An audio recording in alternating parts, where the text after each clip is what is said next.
예, 우리 하나님의 말씀 요한복음 12장 1절부터 보시겠습니다. 12장 1절부터 보시겠습니다. 6월절 엿새 전에 예수께서 베다니에 이르시니 이곳은 예수께서 죽은 자 가운데서 살리신 나사로가 있는 곳이라.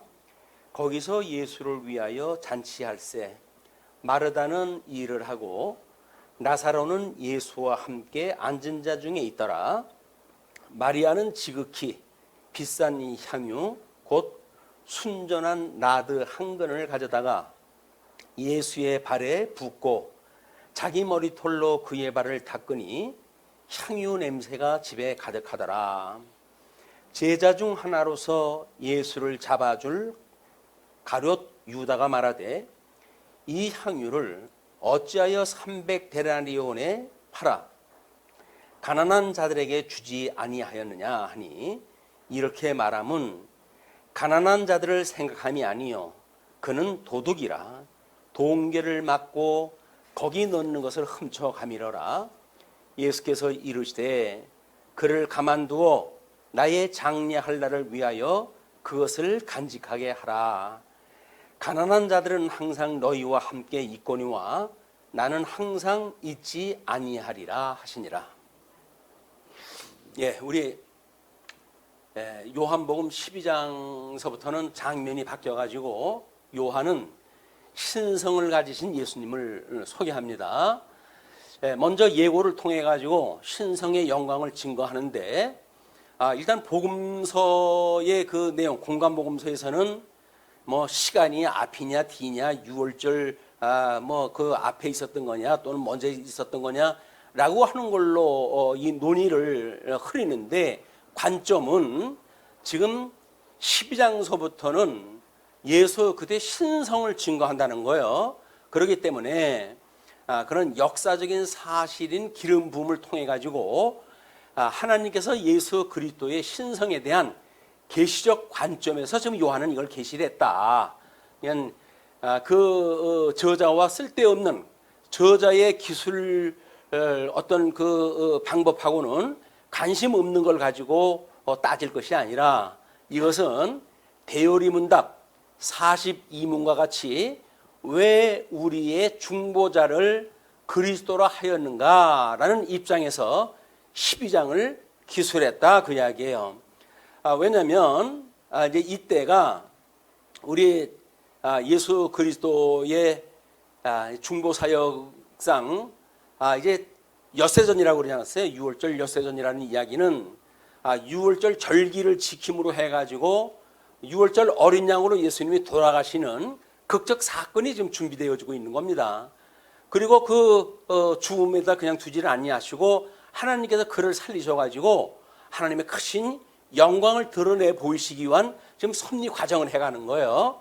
그래서 표준 교리에서는 중보자에 대해서 아래 그림과 같이 기술을 갖다 했어요. 거기 왜 우리의 중보자를 그리스도로 하였는가? 거기에 답을 보게 되면 우리의 중보자를 그리스도로 한 것은 낮아지고 높아지신 그의 신분에서 그의 교회의 선지자와 제사장과 왕의 직분을 행하게 하시려고 한량없이 성령으로 기름 부으심을 받고 성별되시어 모든 권세와 능력을 충만히 받으셨기 때문이다. 우리 표준교리의 종교 개혁자들은 지금 예수 그리스도의 중보자로 해서 그리스도의 사역에 대한 것을 이렇게 정리를 갖다 해가지고 표준교리로 알려주고 있습니다. 그 이야기는 우리가 복음서에서는 물론 예수 그리스도가 왕직을 가지고 오심에 대한 걸 증거를 갖다 했고, 그의 마가복음에서는 그의 신분에 대하여 비하의 신분과 승기의 신분을 이야기를 했어요. 그렇기 때문에 지금 요한복음에서는 인성과 신성이라고 하는 차원에서 이거를 지상사역과 천상사역이라고 하는 전체의 의미를 가지고 설명을 하는 거예요. 그렇기 때문에 어떤 사소한 단어 하나를 가지고 진의를 따진다든지 하는 거는 세월을 아끼는 자세가 아닙니다. 자, 우리는 구조적으로 어떤 사역인지를 깨달아 가지고 우리 하나님의 영광을 우리가 발견하고 그 영광을 찬미하는, 찬양하는 우리 성도의 가장 근본된 목적을 이루는 것이 성도의 삶이죠. 쓸데없는 걸 가지고 이러니 저러니 해가지고 하나님의 영광을 찬송하기보다는 또 하나님으로 말미암아서 우리가 온 그분만으로 기뻐하는 삶이 아니라 지질이 궁상 뭐 오르냐 그르냐 시비에 갈려가지고 하나님의 영광보다는 자기의 영광을 내세우기 위한 이런 신학자들의 삶이나 또는 성도들의 삶이나 마찬가지로 그런 후유증으로 나타나는 일들입니다.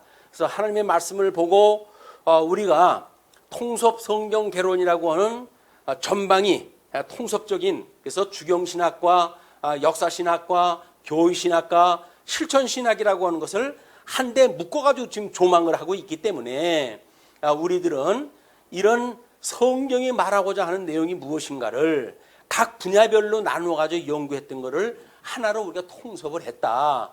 이것이 21세기의 시대정신이고 하나님께서 21세기를 통해가지고 하나님이 어떠한 분인가를 소개하기 위한 전방이 아주 구조적인 성경 해석 방법이라고 우리가 늘 확인을 다 해가고 있는 겁니다. 그렇기 때문에 지금 그 본문에서 이야기를 했지만 죽으심과 예수 그리스도의 비하의 신분으로 해가서 죽으심과 승기의 신분으로 해가지고 부활이라고 하는 역사적 사건에 대해서 하나님의 영광이라 함을 좀 증거하는 것이다. 우리는 11장을 이야기했을 때 나사로의 그 죽음을 가지고 예수님은 하나님의 영광을 위한 것이라 이렇게 해가지고 예표적으로 보여줬어요.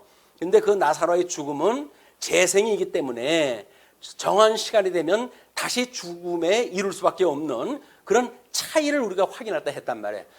그런 내용으로 해가지고 우리가 12장서부터 소개되어지는 하나님의 진정한 영광이 무엇인가 이거를 보고 이것이 역사의 중심이고 우리 인생의 목적이 되어지고 그리고 그분만으로 즐거워하는 성도들의 제일 기쁜 삶의 자세가 되어진다 라고는 신앙생활의 본질, 이걸 깨닫는 시간이 되어졌으면 좋겠습니다.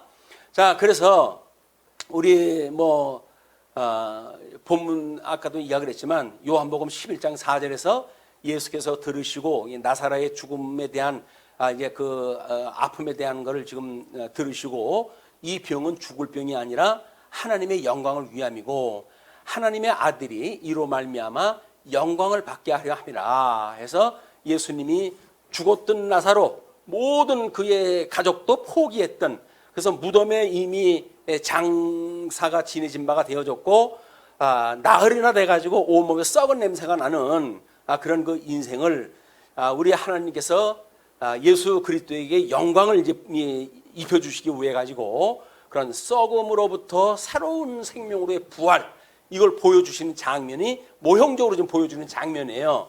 이걸 통해 가지고 우리는 예수 그리스도의 영광을 이제 보는 거예요. 그분은 스스로 생명으로 오신 분이에요.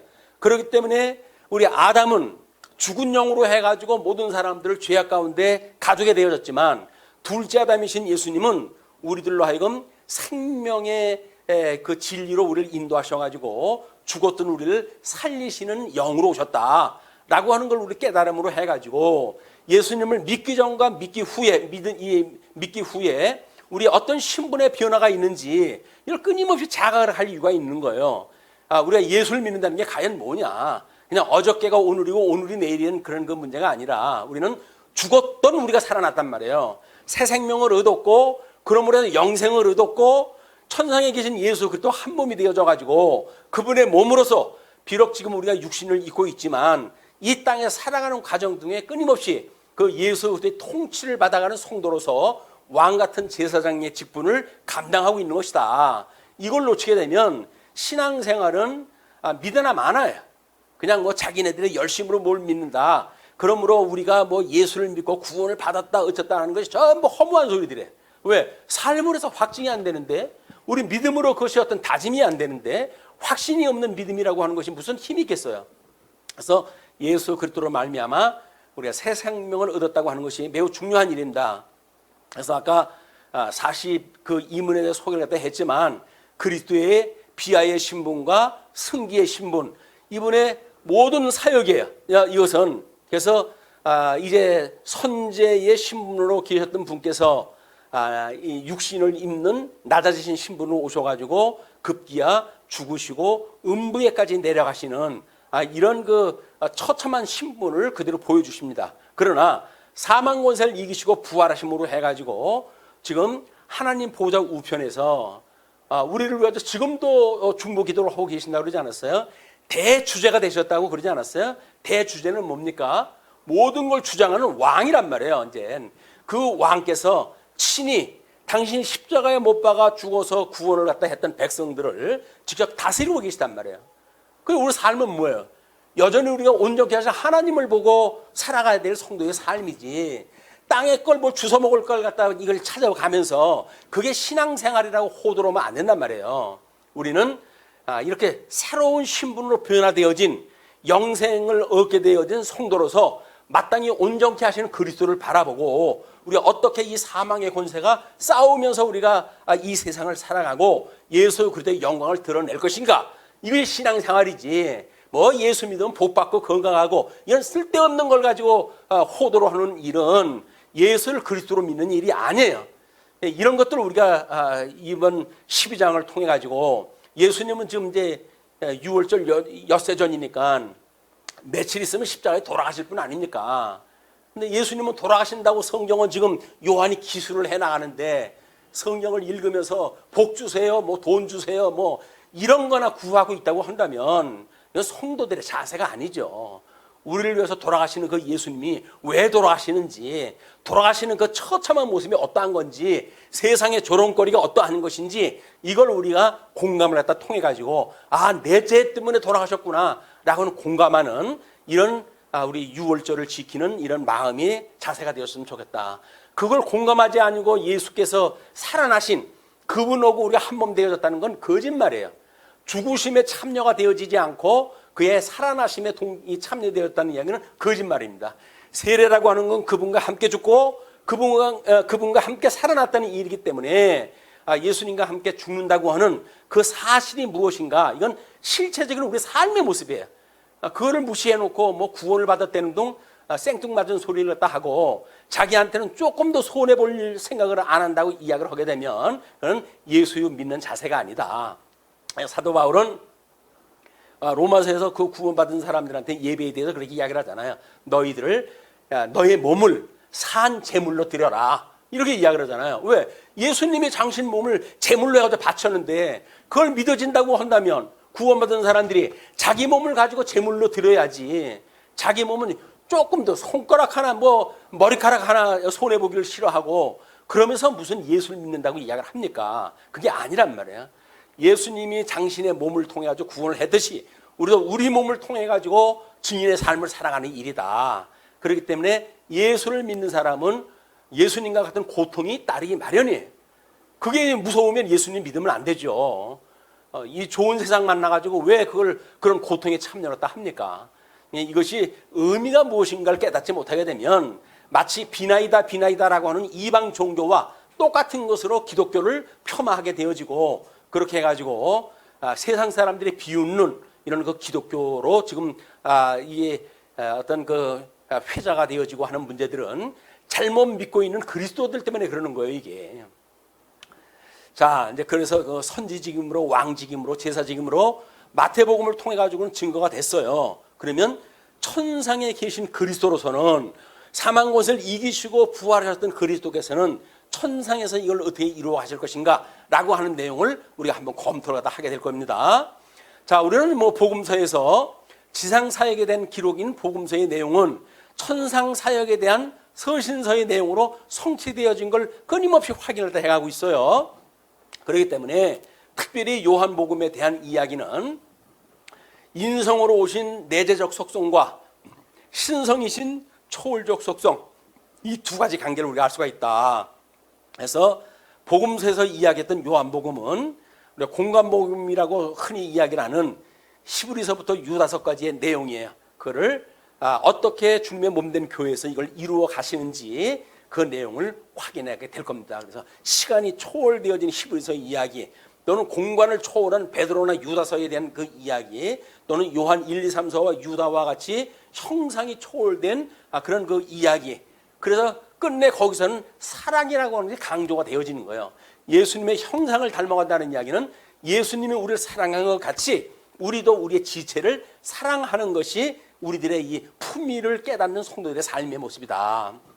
자, 그렇게 이제 이해를 다 하시고, 이제 엿새전이라고 이렇게 이야기를 했어요. 이것이 요즘으로 이야기를 하게 되면, 일요일에 이제 해당되어지는 이야기인데, 지금, 이제 입성을 허물어 해가지고 예수님이 왕직에 대한 걸 지금 소개를 할 거거든요. 그리고 돌아가심으로 해가지고 제사직에 대한 걸 이야기를 하시고, 그리고 다시 부활하심으로 해가지고 우리 그 예수님이 사망 것을 이기신 부활하신 그리스도로 하나님 앞에 인정되어지는 그것이 소개되어지는 요리기 한 주간의 일들이에요. 이 이야기가. 그렇기 때문에 이 일주일을 준비하는 그런 그 이야기이기도 합니다. 그래서 삼직을 통한 실체와 모형적인 그 섭리에 대한 이야기도 우리가 복음서에서 끊임없이 이야기를 하고 있지만 이것이 어떤 성경을 한 구절 가지고 이를 확인할 수가 없는 거예요. 왜? 천사들에 대한 삼직도 있고 예수님에 대한 삼직도 있고 노아의 후손에 대한 삼직도 있고 아브라함의 후손의 삼직도 있고 사내들이니 적그리스도의 역할을 갖다 하는 자들의 이 삼직에 대한 것도 있는 거거든요. 또 이것이 예수 그리스도의 그 삼직에 대한 은사를 성령을 통해서 받은 주님의 몸된 이런 그 교회의 직임자를 통해 가지고 주님께서 이걸 이루어 가신다라고 하는 일이기 때문에 천사에 대한 그 이야기는 창세기로부터 주님의 몸된 교회의 일꾼으로서의 삼직에 대한 것은 유다서로 요한계시록에 이르기까지 전 성경을 통해 가지고 이 삼직에 대한 걸 이해를 해야 되는 거예요. 근데 뭐 성경을 전체로 해 가지고 볼 수 있는 안목이 없으니까 맨날 기름 부음 받은 자예요 라고 해서 부분적인 것만 알고 그래가지고 그리스도를 이해한다는 이야기는 우리가 이 황소의 가운데에 솜털 하나를 가지고 예수님을 믿는다고 하는 거나 똑같다. 그래서 말씀을 공부하실 적에도 끊임없이 이런 개념을 가지고 우리가 성경 공부하는 것이 필요하다. 이렇게 말씀을 드립니다. 자, 위 삼직에 대한 거는 이제 이 12장의 설명의 중심적인 주제예요. 그렇기 때문에 그 주제에 대한 거를 지금 이제 1절에서 8절까지는 마리아가 향유를 부음으로 해가지고 직분을 준비하는 거예요. 그리고 9절서부터 19절까지는 예루살렘에 입성하심으로 해가지고 참 왕으로 오셨던 것, 다윗의 우리가 사도 바울이 이야기한 것처럼 혈통적으로는 다윗의 자손으로 오셨고 라고 하는 걸 증거하는 장면이 지금 왕직을 이루시는 장면이고 인자의 순환과 부활을 예언하시는데 이것이야말로 제사직에 대한 이야기입니다. 어린 양으로 돌아가시고 성전으로 부활하시고 제사장으로 승천하실 것을 예언하는 이야기란 말이에요. 근데 그것도 부분적인 내용만 가지고는 전체의 그림을 알 수가 없는 거예요. 그러니까 부분적인 걸 가지고 우리는 마치 어린아이들이 성경을 이해하는 것 같이 막연한 이런 복음을 깨닫게 되어진다. 그래서 실체적인 내용까지 확장할 때 했을 때 비로소 우리는 예수님이 어떠한 모습인지를 전체를 알므로 해가지고 실체적인 예수 그리스도의 사역을 이해하고 그리고 그걸 믿고 그걸 믿음을 우리 행하며 살아가게 되는 성도의 삶이 가능하다. 물론 선지직에 대한 것도 세상을 구원하러 오심에 대한 걸 증거하는 내용들이 소개가 되어지는데 그것이 선지직으로 오셨던 그리스도를 증거하는 거란 말이야. 그러면 우리 주보에서 보게 되면 사실은 7개의 문단으로 나뉘어져 있거든요. 왜냐하면 그 작은 의미까지 나눠가지고 설명을 하려면 그 정도 나눠가지고 해야 되는데 그렇게 해가지고는 지금 우리 대요리 문답에서 이야기했던 그의 신분을 통해 가지고 어떤 사역을 갖다 행하시는가 그 내용을 집중적으로 조명할 수가 없기 때문에 그걸 네 뭉텅이로 이렇게 뭉쳐놓은 거예요. 그래서 그렇게 보시게 되면 우리는 42문 우리 믿음의 선배들이 우리한테 물려줬던 표준 교리 42문에 대한 내용을 자세하게 공부할 수 있는 기회가 되어질 겁니다. 자, 일단 복음서의 예수 탄생에 대해서 찬송한 시므온도 주의 구원은 주의 백성 이스라엘의 영광이라고 이야기를 했어요. 주의 영광이다, 예수님의 영광이다, 하나님의 영광이다 이렇게 이야기를 하는데 영광이라고 하는 것은 영화로운 광채라고 이야기를 했잖아요.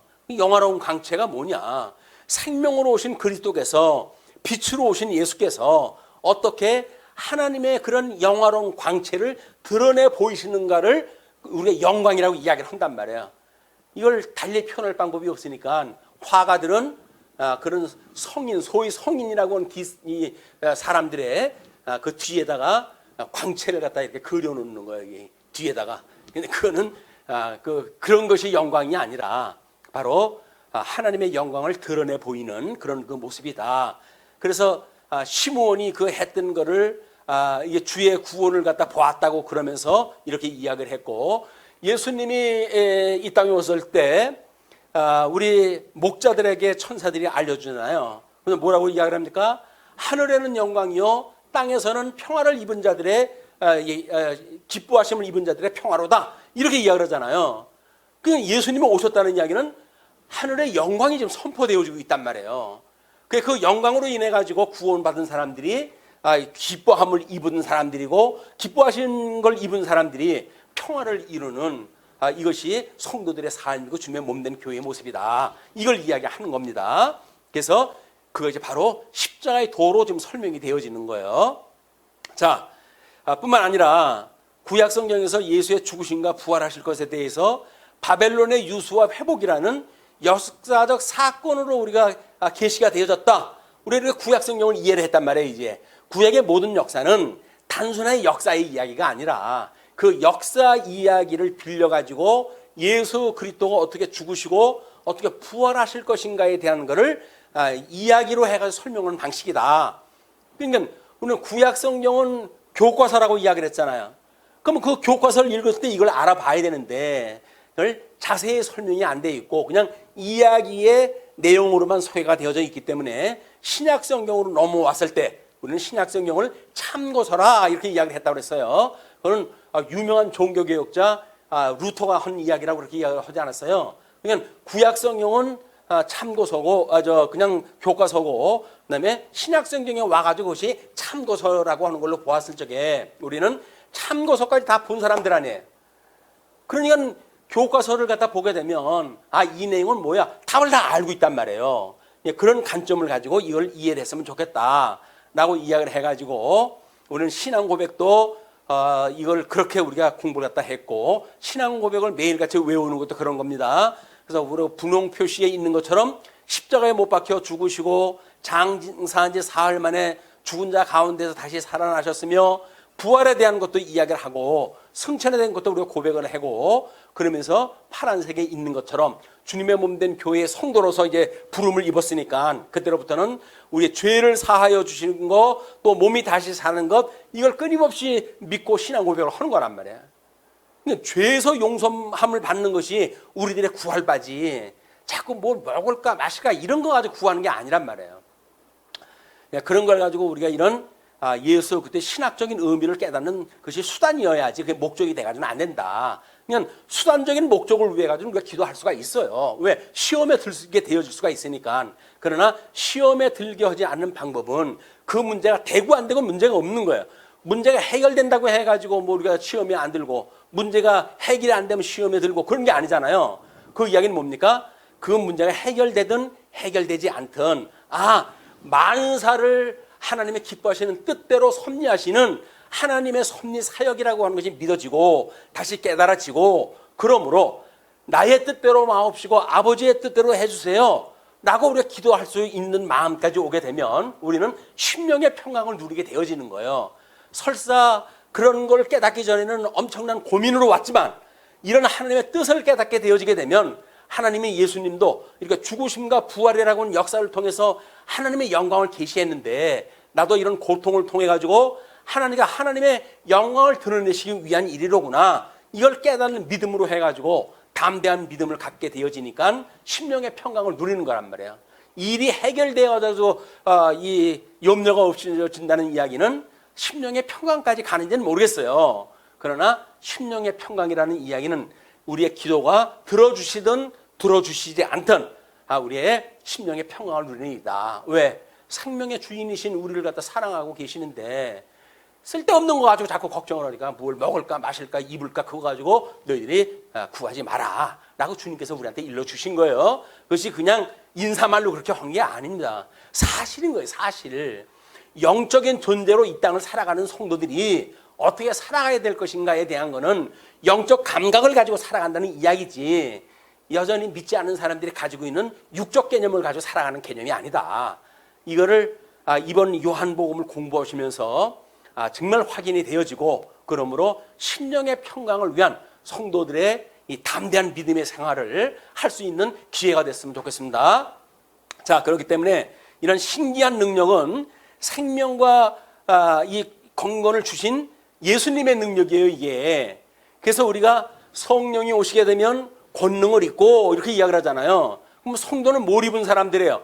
권능을 입은 사람들이에요. 어떤 권능? 신기한 능력, 예수 그리스도의 신기한 능력을 갖다 입은 사람들이다. 그래서 그 예수 그리스도의 신기한 능력으로 인해 가지고 영광과 자기의 덕으로 우리를 부르신 예수님께서 성도들에게 신기한 능력으로 생명과 경건에 속한 모든 것을 우리에게 주셨으니, 영적 감각으로의 신앙생활의 모든 것, 이거를 예수님께서 우리한테 친히 주셨으니 그 이야기예요. 그걸 믿는 거란 말이에요. 우리는 그걸 믿게 되어지게 되면 너희가 정욕 때문에 세상에서 썩어질 것을 피하여 신성한 성품에 참여하는 자가 되게 하려고 그렇게 하셨다, 그 얘기예요. 그러니까 그것이 썩을 것 위해 가지고 구하기 위해서 우리를 구하는 것이 아니라, 썩어질 것과 이 썩어질 것을 피하고 신성한 성품, 예수 그리스도의 형상을 닮아가는 성품, 여기에 참여하는 자가 되게 하려고 우리를 이 어마어마한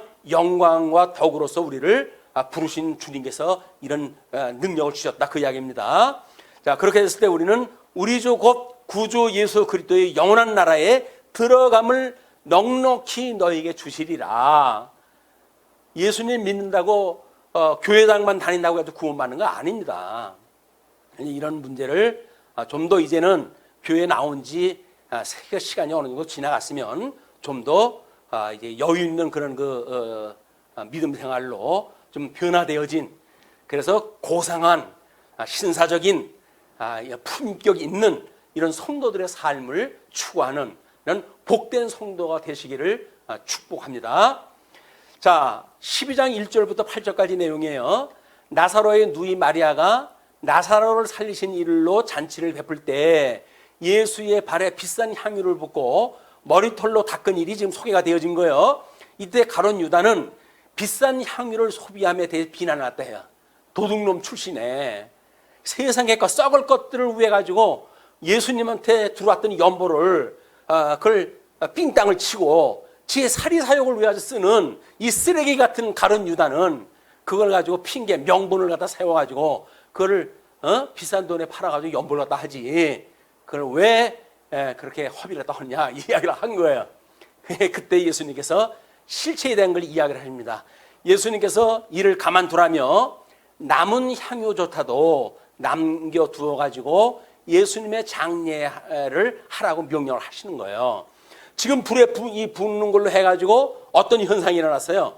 온 방 안이 향기로 해서 가득 찼다고 이야기를 했잖아요. 그것이 시편 기자는 133편에서 이렇게 이야기를 합니다. 보라, 형제가 연합하여 동거함이 어찌 그리 선하고 아름다운고, 머리에 있는 보배로운 기름이 수염 곧 아론의 수염에 흘러서 그의 옷깃까지 내림 같고, 헐몬의 이슬이 시온의 산들에 내림 같도다. 거기서 여호와께서 복을 명령하셨나니 곧 영생이로다. 영생을 이루시기 위한 그런 그 예수 그리스도의 사역, 이것이 기름 부음으로부터 시작이 되어지는데, 그 기름 부음이 지금 성령님 아직 오시지 않은 분 아니에요. 기름을 누가 붓겠어요? 우리가 12장 11장에서는 대제사장이 자기가 하고 싶은 말을 한 것이 아니라 자기도 모르게 한 사람이 죽음으로 흩어져 있는 모든 택한 백성들을 구원하실 일이 아니겠느냐라고 이야기를 했잖아요. 왜? 그 해의 대제사장이기 때문에 뭔 일인지 모르면서 그렇게 이야기를 했어요. 그것이 주께서 강제로 입을 벌려가지고 나귀의 입을 벌려가지고 말을 하게 하신 것처럼 이 대제사장의 입을 통해가지고 하나님의 사역을 이야기한 거란 말이에요. 그렇다고 한다면 우리는 지금 그 나사로의 누이로 해가지고 나사로의 죽었다가 다시 살아났던 그런 사건을 통해서 하나님이 영광을 깨달았던 지금 마리아가 예수님을 모셔가지고 지금 잔치를 했다 하는데 발에다가 그 옥합을 붓고 기름을 붓고 거기 자기 머리털로 해가지고 씻어주는 거예요. 과거에는 손님이 오면 어떻게 한다 그랬어요? 물을 갖다가 놓고 발을 씻기는 일로 한 것이 그때의 손님을 맞이하는 이유란 말이에요. 그러나 우리 예수님은 비록 낮아진 신분으로 오셨어요. 나그네 신분으로 오셨어요. 그렇기 때문에 마땅히 발을 그런 방식으로 구약 방법을 씻겨야 되겠지만 예수님께서는 새로운 신령한 방법으로 마리아를 통해 가지고 친히 기름으로 머리를 이제 이 발에다 붓게 하고 머리털로 그걸 닦게 하시는 이런 놀라운 기름 부음의 역사를 지금 보여준 거예요. 왜? 삼직을 수행할 일들을 예비를 갖다 해야 되니까. 그렇게 해가지고 우리가 이제 그 1절부터 8절까지 이야기했던 거예요. 다음에 9절로부터 19절까지 이야기합니다. 자, 9절서부터 보셔요. 유대인의 큰 무리가 예수께서 여기 계신 줄을 알고 오니 이는 예수만 보기 위함이 아니요 죽은 자 가운데서 살리신 나사로도 보려 함이로다. 예수님이 살려주셨는데 살려주신 거는 별로 그렇게 중요하진 않아요. 죽었던 나사로가 진짜로 살아났어? 이게 관심이 있는 거예요. 그러니까 경건의 모양이 있지만 능력을 부정하는 자들로부터 돌아서라 그러잖아요. 어떤 분이 그런 은혜를, 그 강력한 은사를 주셨는가, 이걸 봐야 되는데 사람의 외모만 보고 아유 저 사람이 뭘 하네 안 하네 이런 것만 보는 사람들하고는 상대를 하지 말라는 거예요. 주님의 명령입니다 이게. 예? 경건의 모양은 있어요. 뭐 예수님을 믿는 것처럼 폼을 잡아요. 그런데 그 경건의 능력을 주신 분, 예수님에게 부름을 받고 예수님께서 성령을 통해서 우리의 권능을 주신 그분을 부정하는 자들로부터는 돌아서라는 거예요. 그래서 율법주의, 세속주의, 신비주의 이걸 전부 우리가 배격을 갖다 해야 될 일들입니다. 영적 전쟁이에요, 그 사람들하고. 자, 그런 뒤에 그 이튿날에는 12절입니다. 그 이튿날에는 명절에 온 큰 무리가 예수께서 예루살렘으로 오신다는 것을 듣고 종려나무 가지를 가지고 맞으러 나가 외치되 호산나 찬송하리로다 주의 이름으로 오시는 이 곧 이스라엘의 왕이시여 하더라. 예수는 한 어린 나귀를 보고 타시니 이는 기록된 바 시온을 따라 두려워하지 말라 보라 너의 왕이 나귀 새끼를 타고 오신다 함과 같더라. 이런 제자들도 무슨 일인지 깨닫지 못했던 이야기라고 그랬어요. 16절에 보게 되면 제자들은 처음에 이 일을 깨닫지 못하였다가 예수께서 영광을 얻으신 후에야 이것이 예수께 대하여 기록된 것임과 사람들이 예수께 이같이 한 것임이 생각났더라. 그러니까 우리는 이미 제자들이 미처 못 봤던 것도 우리는 다 본 사람들이야. 창고서를 도와도 요한계시록까지 다 우리가 공부한 사람들이야.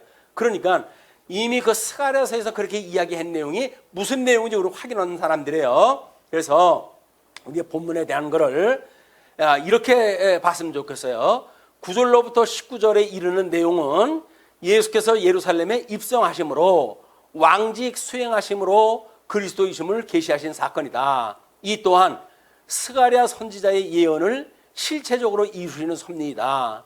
바벨론의 유수와 회복의 역사적 사건을 통해 제사장 나라를 이루듯 중보자의 죽으심과 부활이라는 하나님의 영광을 나타내 보이시는 것이다.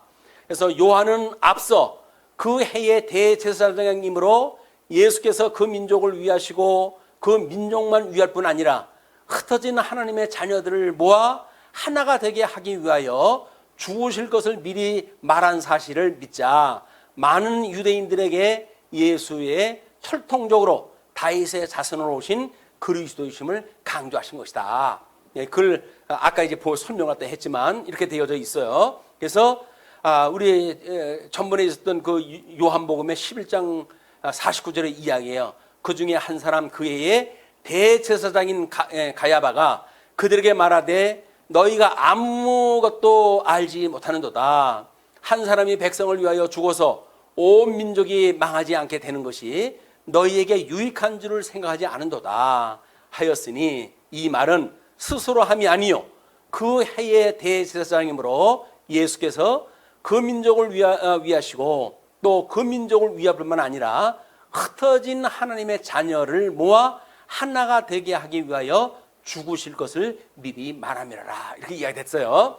그러니까 우리는 하나님의 말씀을 제대로 알지를 못하고 앵무새처럼 들은 이야기를 다른 사람에 전한다고 해가지고 복음이 전해질 수는 있어요. 그러나 내가 확신 없는 믿음을 가지고 살아간다고 한다면 내가 전하는 말로 해서 다른 사람은 복음을 듣고 깨닫게 되어지는데 나는 아무런 유익이 없는 거예요. 믿는 사람한테 필요한 건 뭡니까? 자기 확신이에요. 자기 확신.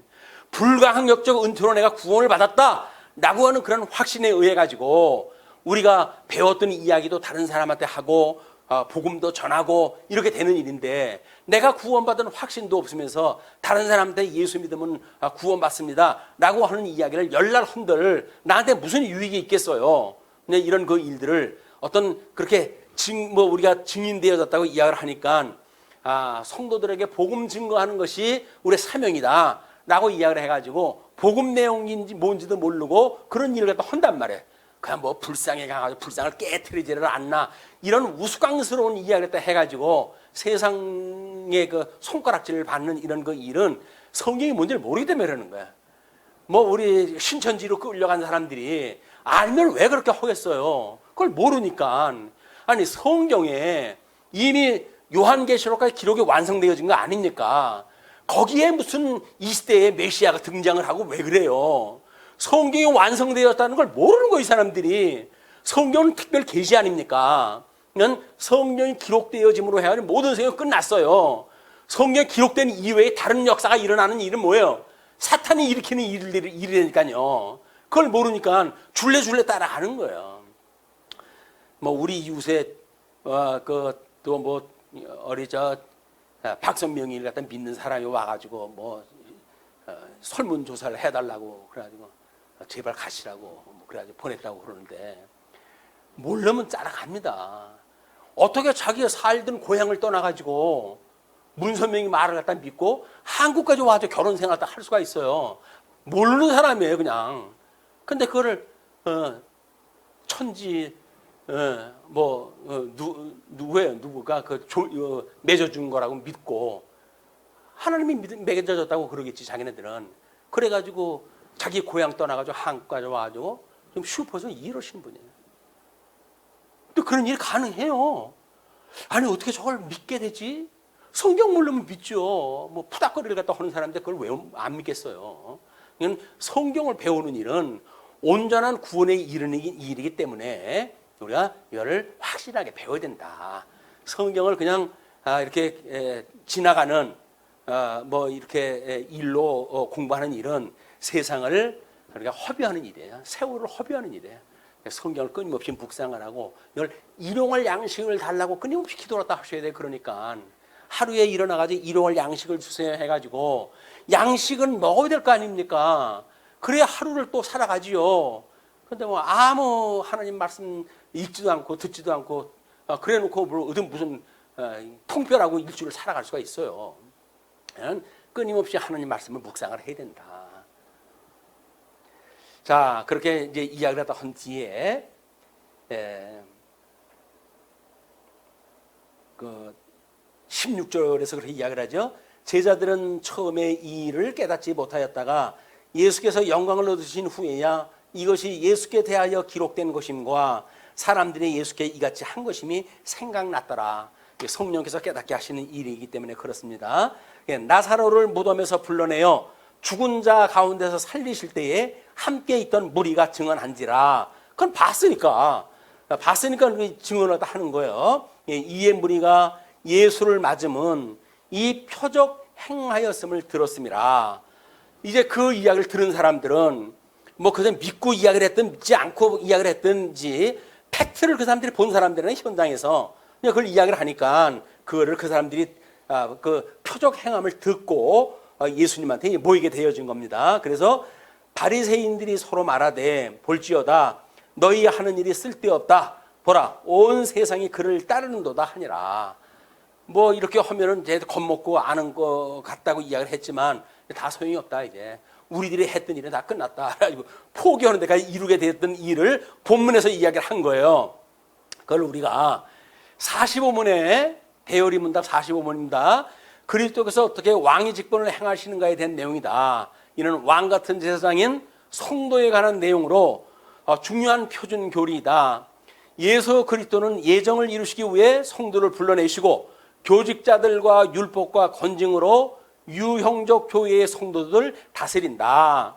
하나님의 아들이 된 성도로 하여금 여전히 구원의 은혜를 따라 순종하면 복 주시고 범죄하면 징계를 하신다. 이거를 우습게 여기는 사람들이 구원파라고 이야기를 했어요. 불순종하게 되면 하나님 징계를 다 하시는 거예요. 그러나 구원받지 않은 사람들은 징벌을 하신다고 그러지 않았어요. 그러나 구원받은 사람들은 믿는다고 하면서도 제대로 깨닫지 못하게 되면 이런 징계의 삶을 준다. 그런 그 이야기예요. 그래서 시험과 고난 가운데서 부르신 성도를 보존하시고 대적을 직접 정복하심으로 예수님의 영광과 성도의 선, 이것이 예수 그리스도의 영광과 덕으로 불렀던 그런 내용으로 우리가 아까 확인한 바가 있어요. 성도의 선, 성도의 덕성을 어떻게 이루어 가시는가. 그것이 예수 그리스도를 믿는 그 믿음에 덕을 더하고 거기에 덕으로부터 해가 쭉 사랑까지 이르는 과정을 이야기를 했잖아요. 그걸 주님께서 주신다는 거예요. 권세로 치료하신다는 거예요. 이로써 이중 예정을 이루시는 것이다.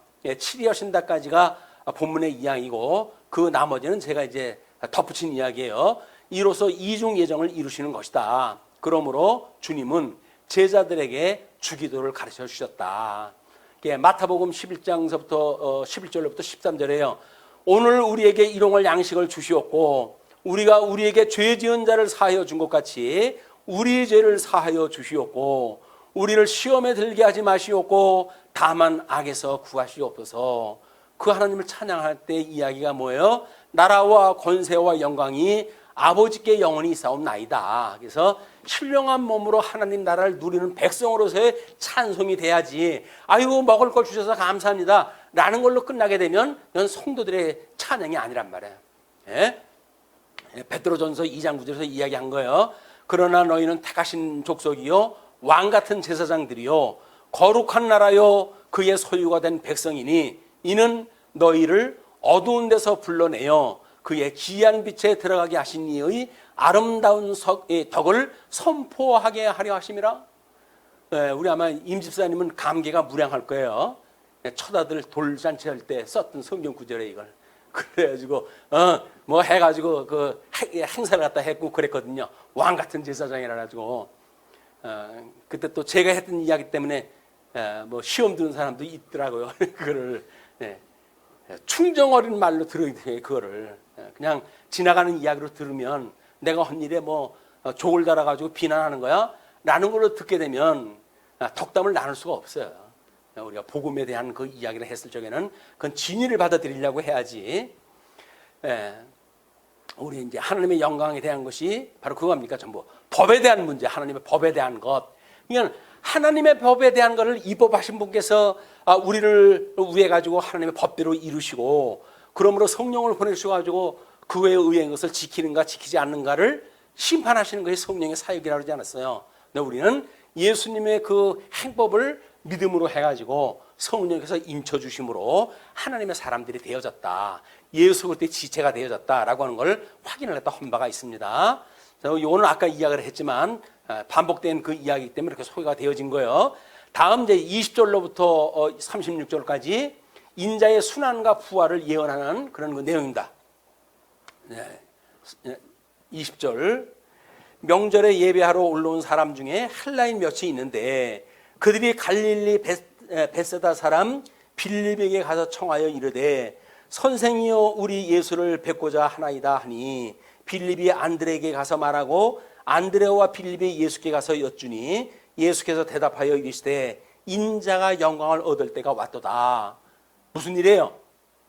헬라인, 이방인이 예수님을 가까이 올 때가 되어졌다는 이야기는 뭐예요?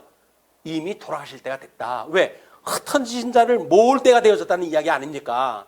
그래도 지금 그 이야기를 하는 거예요. 이게 뜬금없이 헬라인 얘기가 왜 나옵니까? 그냥 성경 전체 이야기 이 문맥을 모르게 되면 왜 그런 건지도 몰라. 그냥 그때 그랬대. 그 이야기에 역사적 팩트만 이야기하지 신학적인 의미를 이야기 않는단 말이에요. 그러나 내가 진실로 진실로 너에게 이르노니 한 알의 밀이 땅에 떨어져 죽지 아니하면 한 알 그대로 있고 죽으면 많은 열매를 맺느니라. 예수님의 이야기예요. 자기의 생명을 사랑하는 자는 잃어버릴 것이요 이 세상에서 자기의 생명을 미워하는 자는 영생토록 보존하리라. 사람이 나를 섬기려면 나를 따르라. 나 있는 곳에 나를 섬기는 자도 거기 있으리니 사람이 나를 섬기면 내 아버지께서 그를 귀히 여기시리라.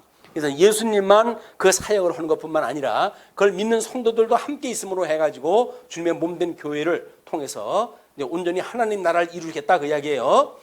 지금 내 마음이 괴로우니 무슨 말을 하리요. 아버지여 나를 구원하여 이때를 면하게 하여 주옵소서. 그러나 내가 이를 위하여 이때에 왔나이다.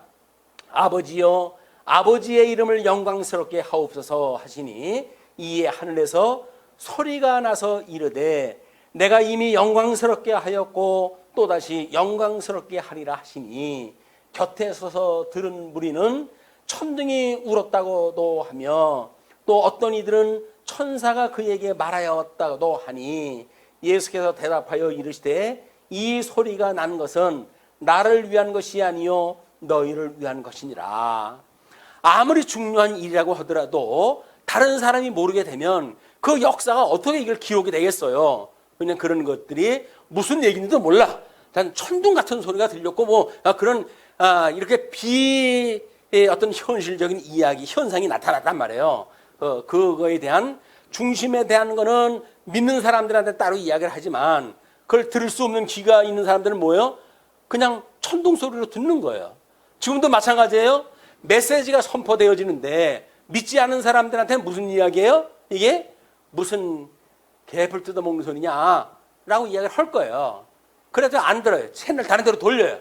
그러나 이것을 믿어지는 사람은 어떻게 이런 말씀이 있는가라고 해서 귀를 기울일 거 아닙니까? 이게 성령의 역사란 말이에요.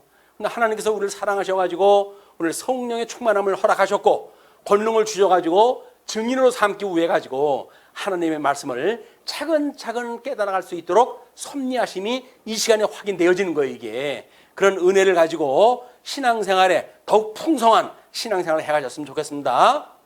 이제 그런 그 일들이 우리 그 이사야서의 이제 이야기에 그 죽음에 대한 이야기, 고난사의 이야기니까 거기에 이사야 선지자의 예언의 말씀을 따라서 하나님의 영광의 상황을 알려주시며 빛이 있는 동안에 빛을 믿으면 빛의 아들이 된다고 하는 말씀을 했던 내용들을 소개하는 내용입니다. 그래서 이사야서 53장 1절로 3절 멸시당하는 메시아, 또 4절로부터 6절 인간의 죄악을 담당하신 메시아, 7절로부터 9절 하나님의 뜻에 죽기까지 순종하는 메시아, 그 다음에 10절로부터 12절 메시아의 고난의 결과, 이렇게 해가지고 예수님이 돌아가실 때의 상황이 자세하게 이미 언약되어져 있는 거예요. 언약대로 지금 예수님이 하나둘 이루어 가시는 장면을 우리는 6월절 한 주간을 통해서 확인하게 되어질 겁니다. 아, 구원의 역사가 이렇게 언약된 대로 이루어져 가고 있구나.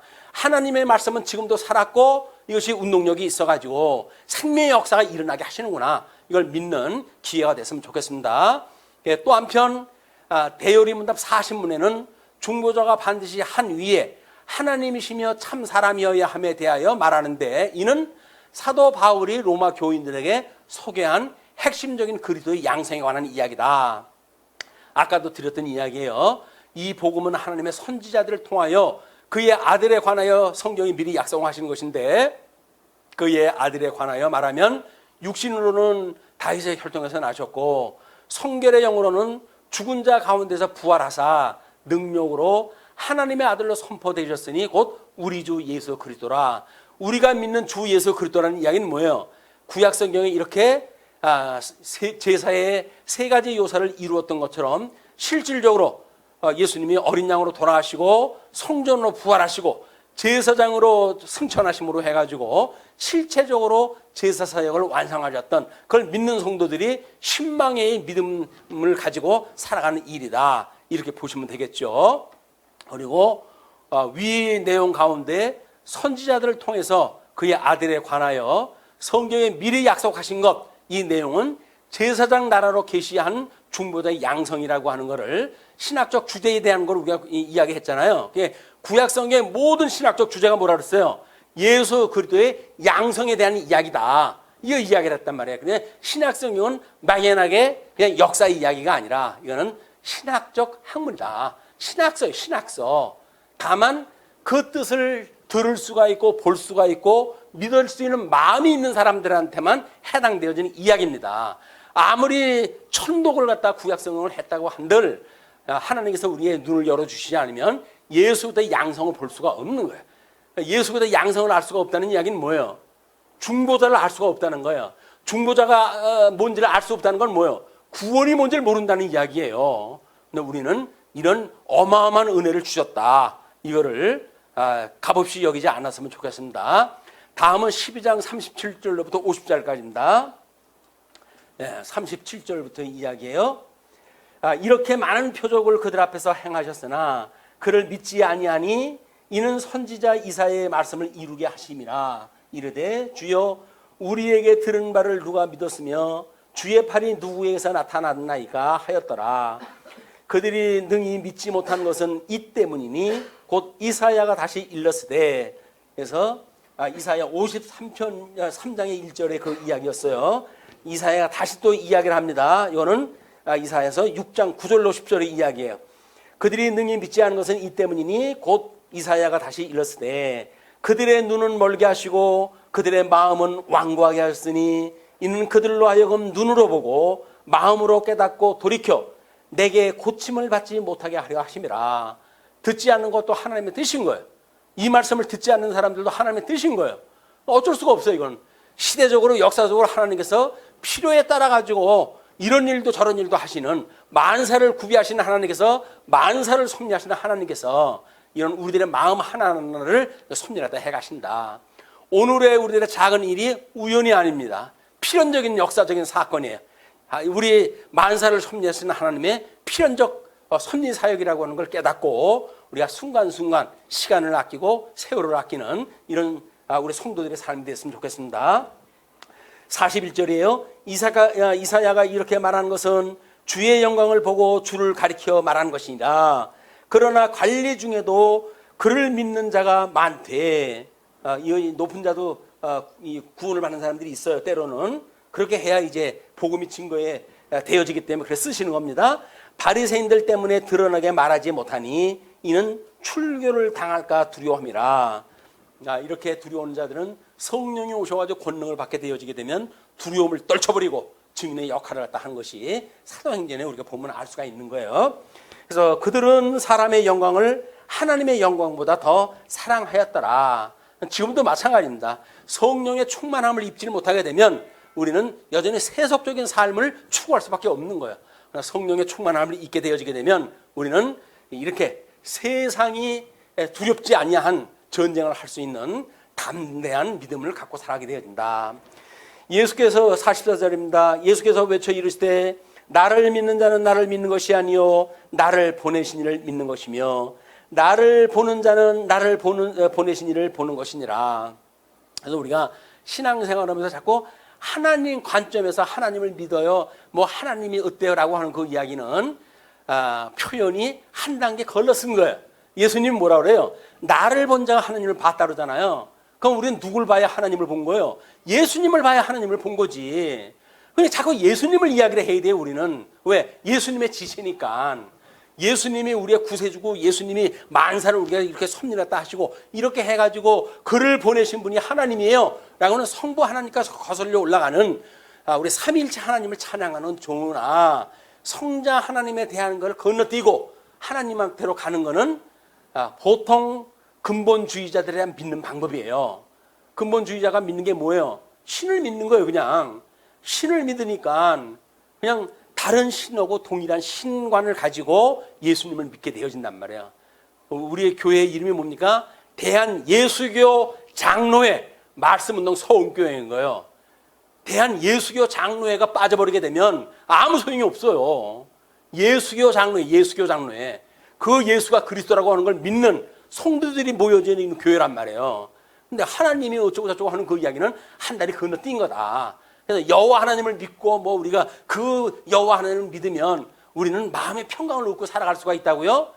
그렇게 되면 이미 그건 기독교가 아닌 거예요. 왜? 여호와 교지. 여호와를 믿고 그렇게 살아간다니까. 우리는 예수님을 믿음으로 해가지고 우리 심령의 평강을 얻고 살아가는 일이지 여호와를 믿고 그렇게 살아가는 게 아니다. 그 여호와가 섭리하시는 일이 뭡니까? 예수님을 보내마 하고 약속을 했고 보내신 예수님이 성취하시는 사건 아니에요. 실제적인 그걸 믿어야지. 언약대로 이루신다고 해가지고 여호와 하나님만 믿으면 만사가 뭐 자기한테 믿음의 일처럼 믿는 일은 잘못 표현되어진 거다. 이게 작은 일이 아닙니다. 46절입니다. 나는 빛으로 세상에 왔나니 물은 나를 믿는 자로 어둠에 거하지 않게 하려 함이로다. 누구를 믿는 자? 예수님을 믿는 자. 사람이 내 말을 듣고 지키지 아니할지라도 내가 그를 심판하지 아니하노라. 내가 온 것은 세상을 심판하려 함이 아니요 세상을 구원하려 함이로다. 앞에서는 예수님이 뭐라 그랬어요? 내가 세상을 구원하러 온 것이 아니라 불을 던지러 왔노라. 심판을 하러 오신다고 그랬잖아요. 이걸 가지고 성경이 무슨 모순이니 어쩌니 이렇게 이야기를 하는데 그는 성경을 모르기 때문에 그러는 거야. 한쪽만 보게 되면 오해가 되어져요. 이쪽만 보면 또 오해가 만들어져요. 그냥 성경은 통섭적으로 봐야 되는 겁니다. 자, 그렇게 했을 때 이제 왜 성령을 보내주셔가지고 탁자를 구원하러 오셨다는 이야기예요. 그렇기 때문에 나를 저버리고 내 말을 믿지 아니하는 자를 심판하실 리가 있으니 곧 내가 한 그 말이 마지막 날에 그를 심판하리라. 그래서 보혜사 성령에 의해서 믿음이 판결이 나고 백보자 심판에서 이제 비로소 심판이 이루어지는 겁니다. 보라 내 자의로 말한 것이 아니요. 이거조차도 예수님이 내 자의로 말한 것이 아니요. 나를 보내신 아버지께서 내가 말할 것과 이를 것을 친히 명령하여 주셨으니 그게 뭐예요? 말씀이란 말이에요. 주여로 묵상하는 말씀이 뭐예요? 하나님께서 예수 그리스도의 이루어질 행적을 이미 입에 넣어줬고 그게 행실로 나타나게 하신 일이다. 나는 그의 명령이 영생인 줄 아노라. 그러므로 내가 이르는 것은 내 아버지께서 내게 말씀하신 그대로니라 하시니라. 그걸 이루시는 분은 우리 예수 그리스도예요. 그래서 그분이 이루시는 걸 믿고 있기 때문에 우리가 설사 부족하다고 할지라도 온전케 하시는 분이라고 하는 걸 믿고 끊임없이 그분한테 우리를 시험에 들게 하지 마시고 악에서 구해 주세요라고 하는 기도를 다 하는 거예요. 악에서 구원받지 않는 성도라고 한다면 의미가 없습니다. 예수님을 왜 믿어요? 구원받으려고 예수님을 믿는다면서. 예수님을 믿고 우리가 구원받는다는 이야기는 끊임없이 악에서 구원해달라고 기도를 다 하는 거예요. 그게 영적인 분야가 신앙생활의 진수라고 하는 걸 다시 한번 깨닫는 시간이 되어지게 됐으면 좋겠습니다. 자, 그 이야기는 우리 43문에서 이야기를 갖다 이렇게 이야기해요. 어떻게 선지자의 직분을 행하시는가? 그를 구원에 관한 모든 일에 여러 가지 방법으로 하나님의 뜻을 나타냄을 말한다. 이는 역사서를 통한 하나님의 사역과 시가서를 통한 하나님의 속성에 대한 찬양으로서 그리고 선지자를 통한 예언의 방법 여러 가지 방법으로 말씀을 하셨단 말이에요. 그게 그렇게 해서 성경에 기록되어진 거를 우리가 믿고 유형론적인 해석을 통해 가지고 참고서가 이렇게 해석되어진 것이 맞구나라고 하는 걸 우리가 확신을 매일매일 해가는 일입니다. 자, 그렇게 해서 우리 늘 보고 있는 성경 개론에 대한 구조 이런 머릿속에 담으시고 또 우리 한 주간도 끊임없이 이 말씀을 상고하는 한 주간이 되어지기를 빌면서 말씀 드리겠습니다. 기도하시죠. 네, 자비로우신 하나님 아버지 은혜를 감사합니다. 참 저희들이 무엇이간데 우리 눈을 열어 하나님의 그 영광의 빛을 보게 하시며 우리의 귀를 열어 하나님의 복음의 말씀에 귀를 기울이게 하시며 마음을 열어서 할 일을 받게 하시고 우리 주 예수 그리스도와 함께 죽고 함께 살아나는 이 초자연적인 은혜의 역사를 우리들에게 주셨는지 하나님 감사하고 감사합니다. 새 생명을 얻었다고 하면서도 여전히 옛 구습에 따라 가지고 우리의 삶을 행보를 논하고 그에 대한 의미를 부여하고 가치를 이야기하는 이런 실수를 하고 살아가는 것이 얼마나 많은지 모릅니다. 그러나 우리 하나님, 우리 일용할 양식을 통해서 끊임없이 신령한 세계를 바라보고 신령한 덕으로 살아가는 성도의 삶이 될 수 있도록 은혜 중에 저희들을 붙들어 주시길 소원합니다. 세상이 매우 악합니다. 이 악한 때에 하나님께서 사랑하는 성도들에게 징계로 대면 예배를 드릴 수 없는 형편지경에 있게 하심도 우리들에게 이런 징계인지를 우리는 알지도 못하고 끊임없이 우리들은 잘났다고 이야기만 하고 죄가 없다고 이야기를 하고 있습니다. 그러나 이런 징계를 주심은 우리들의 죄 때문인 걸 고백하오니 우리의 모든 죄를 용서하시고 주님의 몸된 교회의 모든 성도들이 마주보듯이 우리 하나님을 알듯이 성도들도 서로 보는 대면 예배가 될 수 있도록 은총 중에 베풀어 주옵소서. 지금은 어쩔 수 없는 상황일지라 우리 주님의 몸된 교회의 성도들이 그런 나름 비대면으로 해서 교제를 나누고 또는 소수로 이렇게 교제를 나눌 수 있는 지혜와 총명을 허락하여 주시기를 빕니다. 그러므로 끊임없이 예수 그리스도의 증인의 삶을 사는데 부족함이 없도록 지혜와 총명을 더하여 주시옵소서. 이를 위하여 연보로 말씀으로 기도로 때는 받은 은사를 따라서 주님의 몸된 교회를 섬기는 모든 손길을 위해 우리 주님 크신 은총이 늘 함께 하시기를 비옵고 흩어져 있는 한 주 동안도 은혜의 장중 아래 붙들어 주시기를 소원하오며 우리를 구원하신 우리 주 예수 그리스도의 이름으로 기도하옵나이다. 아멘.